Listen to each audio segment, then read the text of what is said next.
In this edition of Back in History, we bring to you the story of the life and times of Sir Ahmadu Bello, his contributions to the northern region of Nigeria in particular, and to Nigeria at large, his education in Nigeria and in the United Kingdom, his involvement in politics, his administrative acumen, and his untimely death in January 1966 during the first military coup in Nigeria. Welcome to this edition of Back in History. Sir Ahmadu Bello was born on the 12th day of June 1910 in a place known as Rabba in present-day Sokoto State.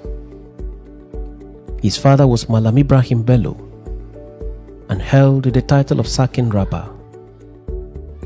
Ahmadu Bello was a descendant of Othman Dan Fodio, the founder of the Sokoto Caliphate of Nigeria. Ahmadu Bello was from a royal family. His great-grandfather, Muhammad Bello, was a sultan. His grandfather, Atiku Naraba, was also a sultan.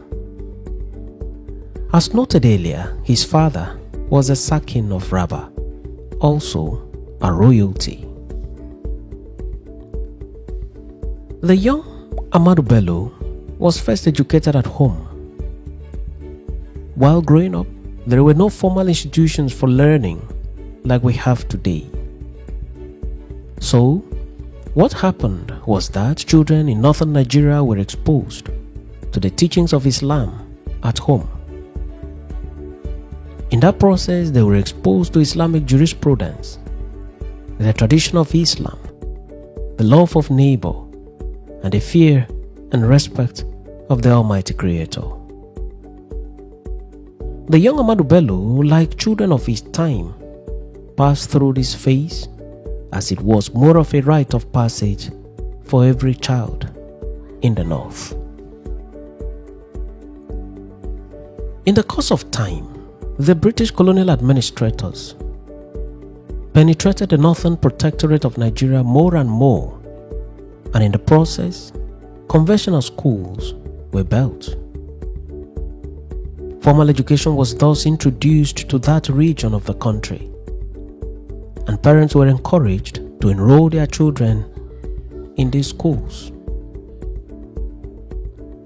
One of the schools that was built at the time was the Sokoto Provincial School, and the young Ahmadu Bello was enrolled in the said school for his elementary education.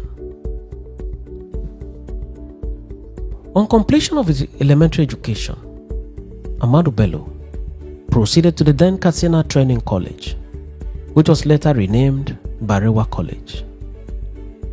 Barewa College is one of the earliest institutions in Nigeria, and the school has produced hundreds and thousands of people who grew up to occupy several positions of authority in the civil service, the army, the academia, businesses, and the public service generally.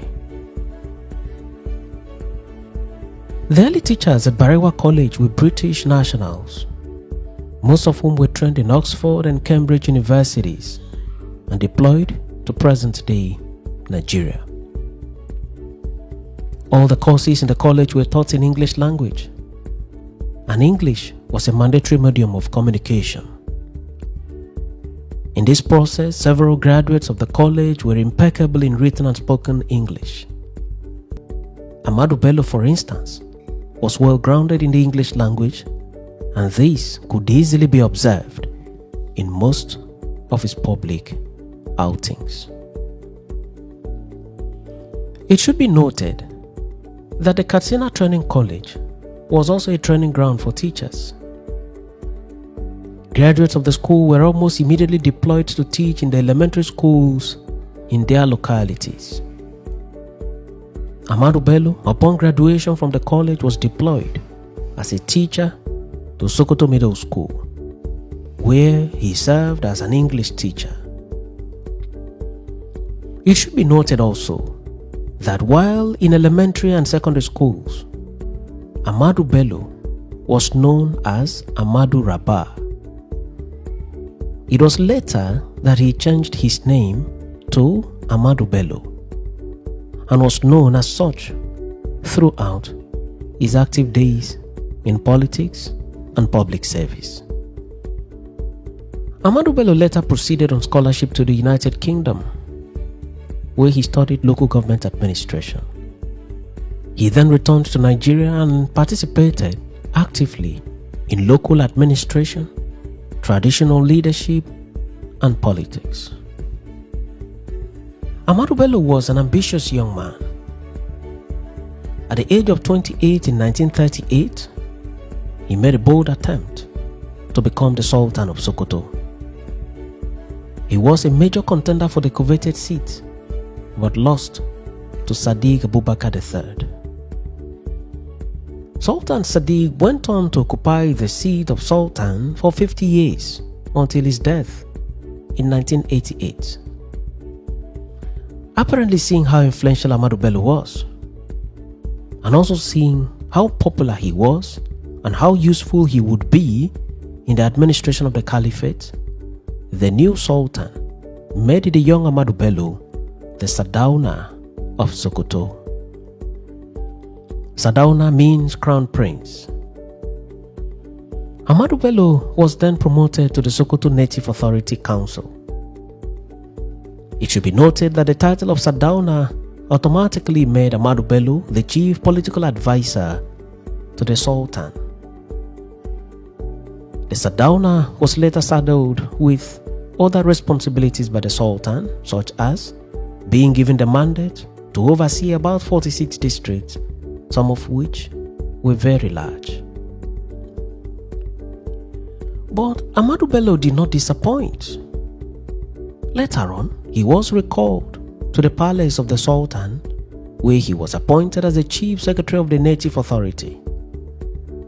Before now, Ahmadu Bello had served as district head of Rabba and the divisional head of Gusau. The experience garnered by Ahmadu Bello in these traditional offices turned out to be very useful to him in the political offices he later occupied. Ahmadu Bello was one of the founders of the Northern People's Congress, NPN. This party attracted the creme de la creme in the northern region of Nigeria and became a formidable political platform for the propagation and promotion of the interest of the region. Abubakar Tafawa Balewa was one of the key members of this group. Abubakar Tafawa Balewa was a close friend to Ahmadu Bello. Through this platform, Ahmadu Bello was nominated to represent the province of Sokoto in the Regional House of Assembly. As a member of the Assembly, Ahmadu Bello was a notable voice for the protection of the interest of his people. He was later selected as one of the persons to redraft the Richards Constitution. In 1952, Ahmadu Bello won a seat in the Northern House of Assembly and became a member of the Regional Executive Council as Minister of Works. He also served as Minister of Local Government and Minister of Community Development for the Northern region of Nigeria. He performed the functions of these offices creditably to the admiration of his people and of his contemporaries in politics. In 1954, Ahmadu Bello became the first Prime Minister of the Northern region of Nigeria. At this time, Nigeria was divided into three regions by the colonial administrators, namely the Eastern region, the Northern region, and the Western region. While serving as Premier of the Northern region, Ahmadu Bello worked assiduously for the introduction of formal education to the North and for the development of the region. The North was such a vast area comprising all the states in the present-day Northeast, North Central, and Northwest. But the SARDAUNA was at its best in the effective administration of the entire region. In the book titled African Histories and Modernities, Governance and Crisis of Rule in Contemporary Africa, Leadership in Transformation, published by Palgrave Macmillan in 2016. It has been noted that Ahmadu Bello's leadership characteristics was a blend of the religious, traditional, and modern values. This obviously was as a result of his background and educational training at home and abroad.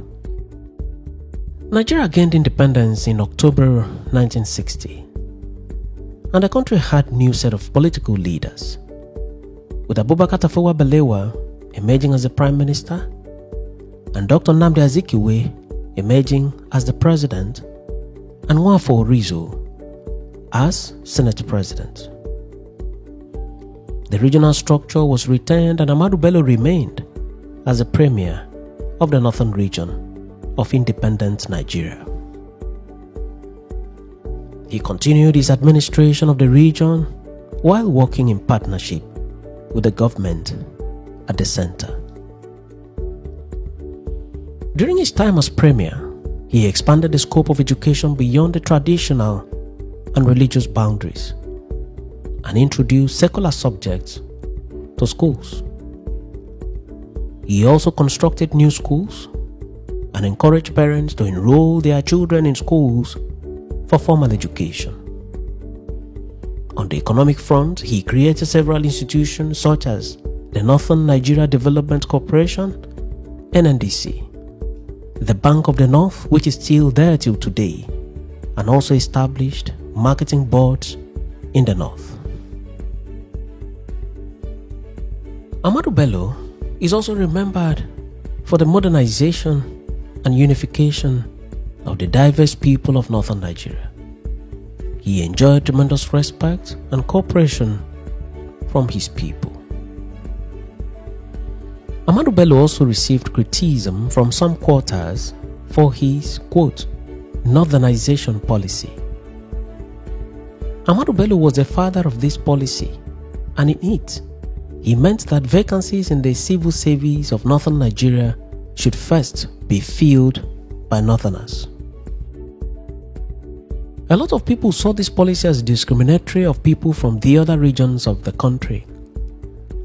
But Ahmadu Bello stuck to the policy and did not fail to explain and justify his decision at any point whenever he was asked any question regarding the policy.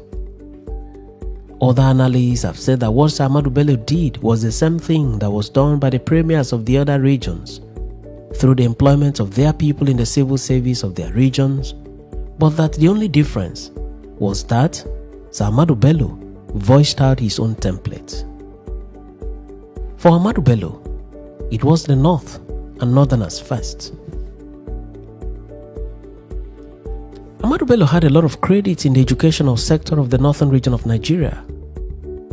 As Premier of the North, he initiated plans to modernize the traditional Quranic education, which was prevalent in the North, and saw to the introduction of secular subjects to the religious schools so as to place children of the North with the children of the other regions of the country.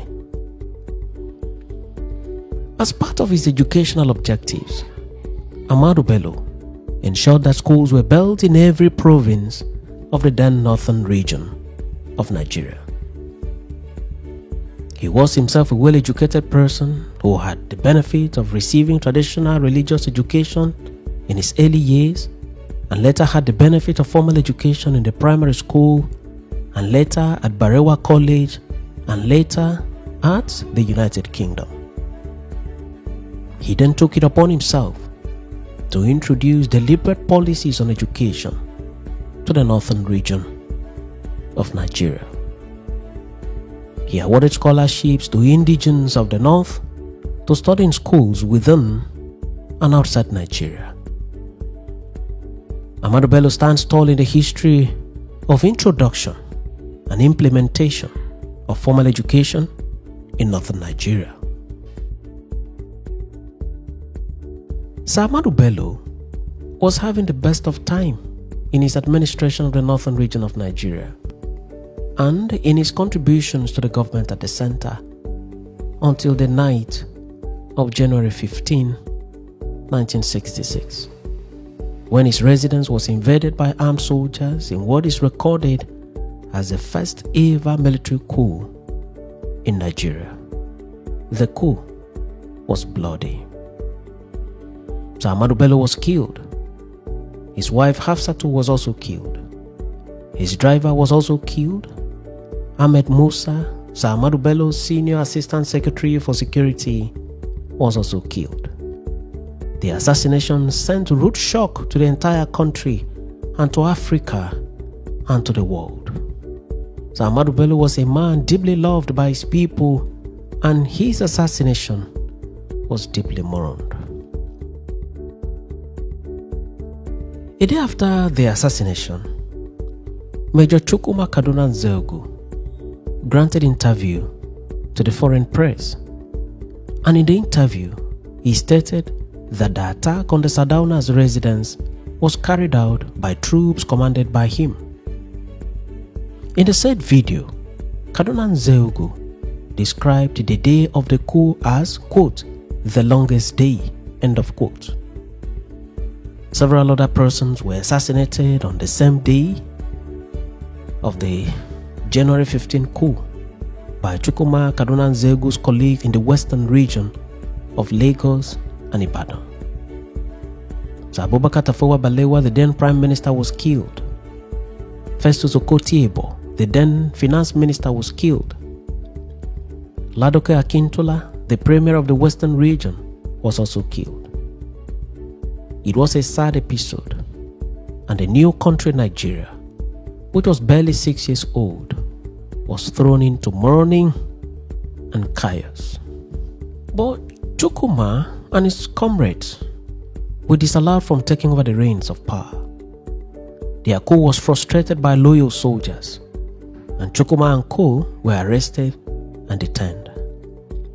Power was thus handed over to the most senior military officer in the country at the time, General Agui Ironsi.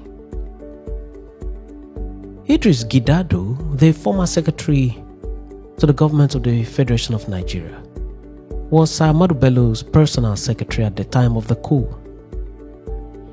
In an interview which he granted to Daily Trust newspaper on December 17, 2017, Idris Gidado narrated the assassination of his master and boss as follows, quote, on the night of the coup, the SARDAUNA had went upstairs to write his Salah address and go to bed, as we were to go to Sokoto the following morning, which was to be the last day of the Ramadan fast. I and other aides were downstairs chatting, and we noticed it was getting late and the Premier had still not sent for us. So we decided to go home. When we came out, we were not aware that by then soldiers had already taken positions around the compound. The soldiers invaded the residence of the Premier and gathered everyone in the household in one place. When the soldiers were about to kill the Premier, two of the wives stood up, leaving the first wife Hafsatu, who said if they must kill the husband, they should kill them together. The Premier was then shot along with the wife. When the coup plotters left and the whole place was deserted, we decided that the best thing to do was to get the body removed to the house of the Sultan of Sokoto in Angun, Sakin. The body was then prepared for burial, and that was where he was buried. End of quote. Sir Ahmadu Bello was a great man. His death threw the nation into mourning. He commanded tremendous respect among his people and from people outside the northern region. His death was a painful reality to people of the north and to the nation at large. In his book, Because I Am Involved, published in 1989 by Spectrum Books Limited, Emeka Odumogu Ojukwu, revolutionary leader of the defunct Republic of Biafra, had this to say about Sir Ahmadu Bello at page 160 of the book, unquote. Whenever children, the heirs of our today, read the history of Nigeria. The one name that must command admiration, and one which will, without doubt, attract the largest fan club, would be that of Sir Ahmadu Bello, the SARDAUNA of Sokoto. He was a man every inch a prince, who bestrode the Nigeria of his day and won, if not admiration, then the respect of friends and foes alike. He was a man who roused the sleeping giants of the north from its centuries-old slumber, and within a short span of 6 years placed it in a dominant position in Nigeria. He laid the foundations of a northern preeminence in Nigeria that has lasted until today and which threatens to last into a future without limit. In all his actions, the SARDAUNA was regal. End of quote. Ojukwu went on to say, unquote, everything Sir Ahmadu Bello believed in, he believed sincerely. He was both haughty and down to earth. He was loved by those he led, of both low and high esteem. He understood his people and inspired them to heights which were never thought to be possible. As a leader, he was superb and very successful. End of quote. He went on to say, quote, as a Nigerian leader, we all wished he led us all, directed us all, and inspired us all. Sir Ahmadu Bello was in every sense a giant. He perceived northern Nigeria as his domain and proceeded by sheer force of character to pull up that section of Nigeria from its bootstraps. He took over the leadership of the north when the region was weak and disadvantaged. He was a great leader of his people. End of quote. Ojukwu had served in the north as an officer and later as a commander for several years in the Nigerian army before his declaration of secession from Nigeria. His description of the personality of the SARDAUNA thus came from his personal knowledge of the sage. Sir Ahmadu Bello has been immortalized in several ways.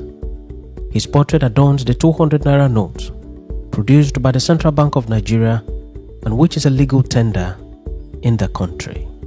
Several streets and some major highways in Nigeria have been named after him, and one of the leading institutions of higher learning located in the historic city of Zaria in present-day Kaduna State, the Ahmadu Bello University, is named after him.